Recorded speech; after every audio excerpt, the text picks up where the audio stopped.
کبھی انسان بہت زیادہ مغموم ہوتا ہے، وہ ڈپریشن کے اندر ہوتا ہے، رنج بہت ہوتا ہے، الم بہت ہوتا ہے، دل کی کیفیت بیان کرنے کے قابل نہیں ہوتی، تو اس کے لیے کچھ شریعت نے وظائف ہمیں بتائے ہیں، کچھ دعائیں ہمیں بتائی ہیں کہ جن دعاؤں کی مدد سے اللہ کی توفیق سے ہم اس غم کی کیفیت سے باہر آ سکتے ہیں۔ پہلی دعا، کثرت کے ساتھ استغفر اللہ پڑھ لیا کریں۔ دوسری دعا، لا الہ الا اللہ، چلتے پھرتے اٹھتے بیٹھتے آتے جاتے جب بھی یاد آ جائے لا الہ الا اللہ، لا الہ الا اللہ۔ تیسرا وظیفہ، لا حول ولا قوت الا باللہ، لا حول ولا قوت الا باللہ پڑھتے رہیں، اللہ کی توفیق سے یہ رنج یہ علم دور ہوتا جائے گا۔ چوتھا وظیفہ، حسبنا اللہ ونعم الوکیل، حسبنا اللہ ونعم الوکیل۔ پانچواں وظیفہ، یا حی یا قیوم برحمتک استغیث، کثرت کے ساتھ پڑھیں۔ چھٹا وظیفہ،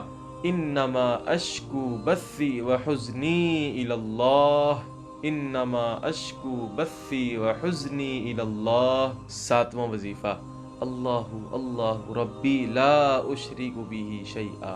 آٹھواں وظیفہ، لا الہ الا انت سبحانک انی کنت من الظالمین۔ نواں وظیفہ، اللہم رحمتک ارجو فلا تکلنی الی نفسی طرفۃ عین واصلح لی شأنی کلہ لا الہ الا انت۔ دسواں وظیفہ، لا الہ الا اللہ الکریم الحلیم، دوبارہ سنیے گا، لا الہ الا اللہ الکریم الحلیم سبحانہ وتبارک اللہ رب العرش العظیم والحمد للہ رب العالمین، تلک عشرۃ کاملہ۔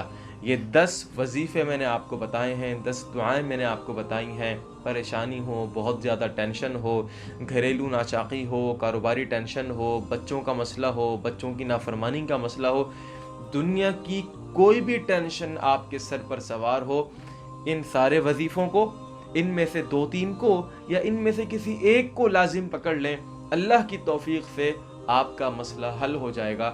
اپنا بہت خیال رکھیں۔ السلام علیکم ورحمۃ اللہ وبرکاتہ۔